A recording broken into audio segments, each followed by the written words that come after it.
Hello and welcome to the show. My name is Apingo. I'm that Chinese history guy. Here we share the myths, legends and histories of the Chinese people, from the first creator to the last imperial dynasty. More than 6,000 years of stories, one video at a time. And if you're looking to learn more about the rich culture and history of the Chinese people, you're definitely in the right place.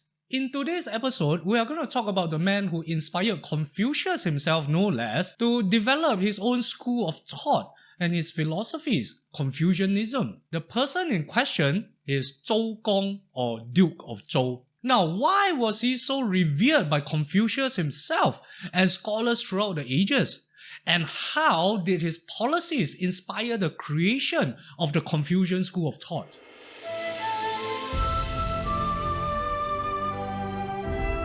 Now, it is common for founders of kingdoms and dynasties to be under high levels of stress consistently. The pressures of stabilizing a newly conquered realm while facing the constant threat of revivalist forces and dealing with the political maneuverings of various factions is a job that would take its toll on anyone. And King Wu of the Zhou Dynasty was no exception.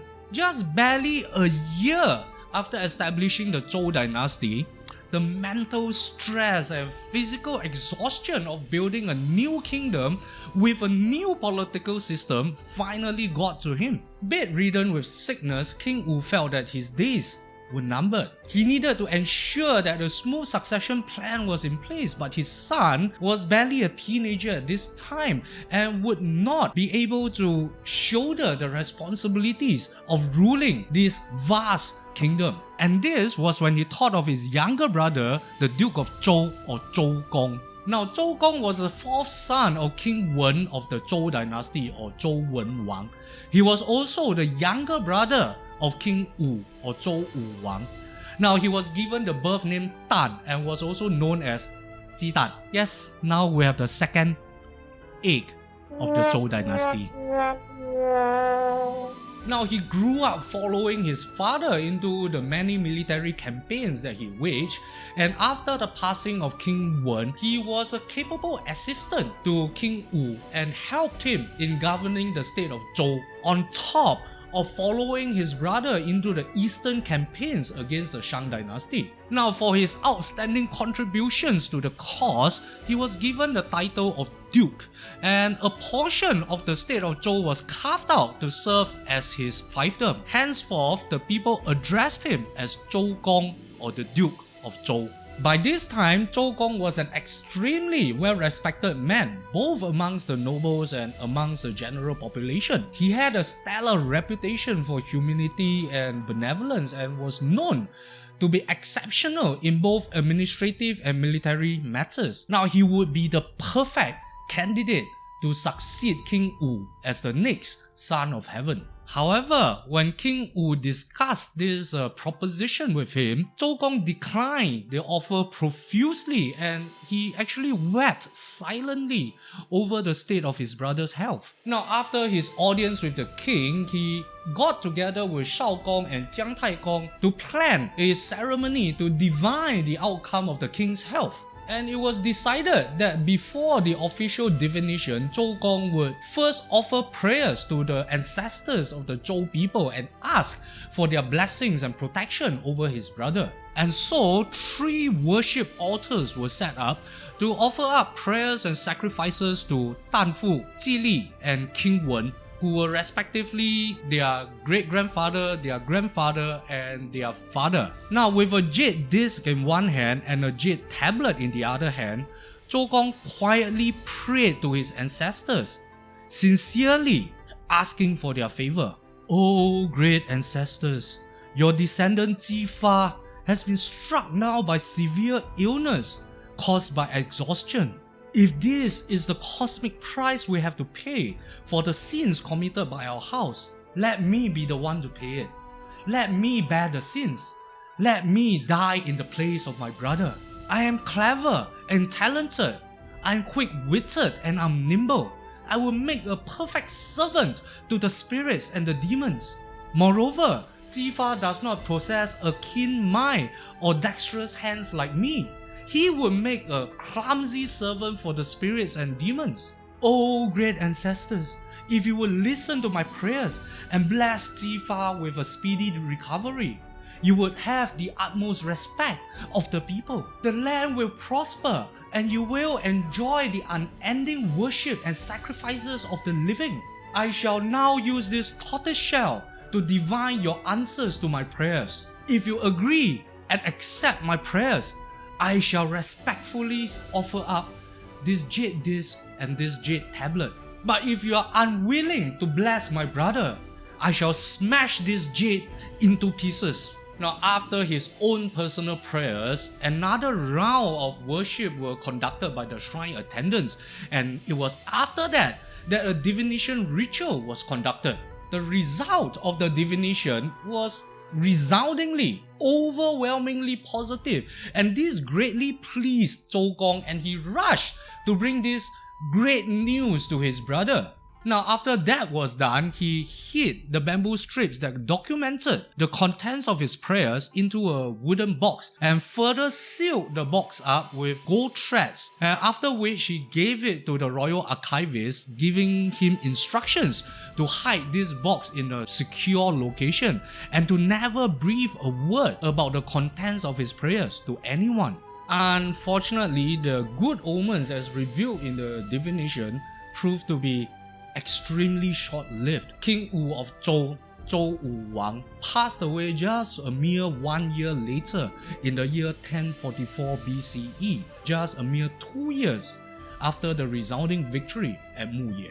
Under the supervision of Zhou Gong, Shao Gong, and Jiang Tai Gong, King Wu's elder son, Ji Song, ascended to the throne at the age of 13. He would later be known as King Cheng of the Zhou Dynasty, or Zhou Cheng Wang.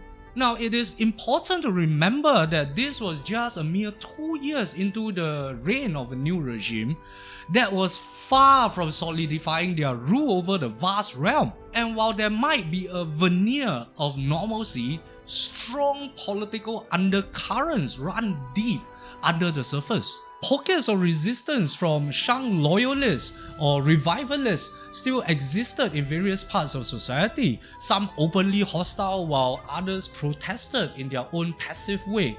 Now, the brothers Bo Yi and Su Qi, whom we have mentioned in the previous episode, were very good examples of the latter. While they might not deal any physical damage to the Zhou court, their actions and their martyrdom would have inspired many others to continue resisting Zhou rule. At the same time, King Zhou's son Wu Geng was still very much alive, and he could be very easily used as a figurehead to rally the resistance to mount a full-scale war to revive the old dynasty. And even within the Zhou court itself, various factions existed amongst the royal family, each vying for more power and control over the nascent dynasty. Now, with the old king gone and a young king on the throne, it was a delicate situation that could quickly spin out of control and spell the end for the new ruling regime.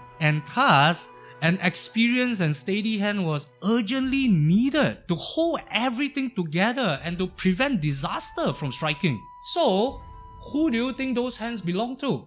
Ignoring all the vicious rumors and personal attacks accusing him of making a power grab, Zhou Gong stepped up to the plate and declared himself the regent of the Zhou court in these turbulent times. Now, one of the first things that Zhou Gong did was to split the entire kingdom into 2 blocks of administrative zones, with the more stable area, which was west of today's Henan region, being placed in the care of Shao Gong, while Zhou Gong himself would personally administer to the much more volatile eastern lands to prevent any form of rebellions or any actions by the revivalists. Shao Gong's job in the west was to continue developing the fertile homelands of the Zhou, to provide a strong economic foundation for the Zhou's expansion and settlement of the east, and to push even further eastwards. And as part of this policy, it was decided that a new capital would be built in Luoyang to serve as the eastern capital of the Zhou kingdom. Now, this splitting of the kingdom into two administrative zones proved to be an extremely good move because the rebellion of the three guards would break out very soon after. Accusing Zhou Gong of attempting to usurp the throne, the three guards of the east that were appointed by King Wu staged a rebellion together with their allies from the many separatist eastern nobles and Shang loyalists under Prince Wu Geng. They even roped in several Dongyi tribes and Huayi tribes to help them in this rebellion against Zhou Gong. Now, this development prompted Zhou Gong to launch the second Eastern campaign to put down the rebellions and to basically sweep up any remnant forces of Shang loyalists and revivalists. We will delve deeper into this event in, I think, the next episode, so keep your eyes out for that. Suffice to say that the failure of this rebellion helped the Zhou kingdom to stabilize the realm and further expanded their authority and influence deeper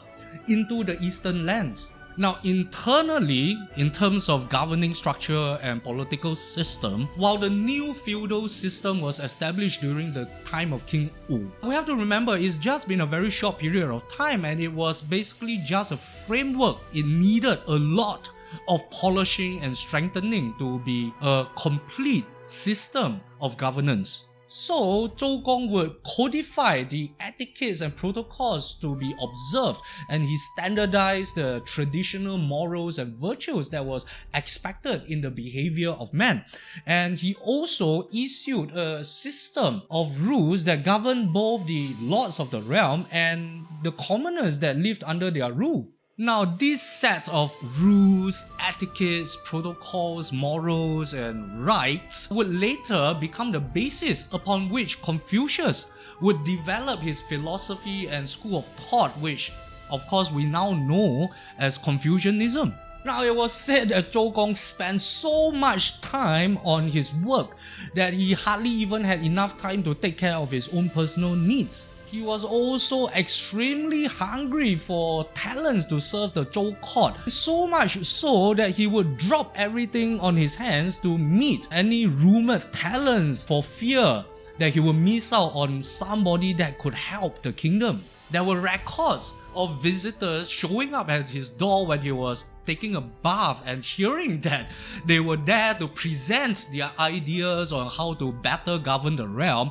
He rushed out to greet them with one hand holding up his dripping wet hair without even thinking of drying off himself first. There were also instances where during mealtime he would spit out whatever he was eating before he even had time to swallow, just so that he could welcome renowned persons that were passing through the city. Now, after serving 7 years as the regent of the Zhou court, King Cheng had grown up to be a pretty capable man of 20, and seeing that the king has grown up, has reached adulthood, Zhou Gong duly returned power to the throne and resumed his position as just another minister of the court. Now, even though the king was his nephew, he did not overstep his boundaries as a servant of the court. And although he returned the kingdom to the throne in a much better shape than when he took it over, he did not become arrogant, and neither did he use his accomplishments as reasons to seek glories or benefits for himself. 3 years after returning power to the throne, Zhou Gong retired to the old Zhou homeland of Fengjing before sadly passing away very shortly after. His dying wish was actually to be buried as a companion in King Cheng's mausoleum so that he could continue to serve the king even in his afterlife. However, King Cheng felt that it was inappropriate and instead ordered to have Zhou Gong buried as a companion in King Wen's mausoleum in the land of Bi. Now, as a son of King Wen and the brother to King Wu, having Zhou Gong buried as a companion to King Wen was King Cheng's way of showing that he never once saw Zhou Gong as his subject. In King Cheng's mind, Zhou Gong was and always had been his uncle. This was a man who served 3 generations of Zhou rulers He was one of the most senior members of the royal household, and he had accomplished more than what most of his peers would manage in 3 lifetimes. But he remained a humble and loyal servant of the Zhou court, fulfilling the duties that his positions demanded of him. He continued to offer counsel and mentorship to the king, constantly reminding him to place a priority on the welfare and the benefits of his people, and to never, ever be disconnected with the ground. Now that is something even a lot of our current day politicians fail miserably at. Now many of his official remonstrations to the court were recorded and passed down through texts like 尚书 or the Book of Documents, or 史记, the records of the grand historians. And these pieces of advice would also deeply influence many future generations of Chinese rulers, and also would be a deep influence and guiding light to scholars and literati seeking to cultivate themselves, to cultivate their own virtues. And they would also, most importantly, form the spiritual core of the great learning, or 大学, in the school of Confucianism. Now, Zhou Gong was not just a great politician or a great statesman. Now, while his achievements and his accomplishments were already immeasurable during his lifetime, his cultural influence can still be felt today, thousands of years after his passing. And it would not be an exaggeration to say that he was the one who planted the seeds of Chinese culture and traditions as we know it today. Now, if you enjoyed this story, it really does help to give this video a like, comment, or share. And if you feel that I'm doing a halfway decent job at presenting these stories and you would like to contribute to the running of the channel, you can do so on Patreon. The links are available in the description box below. And with that, thank you so much for your time today, and I will see you beautiful people, in the next episode.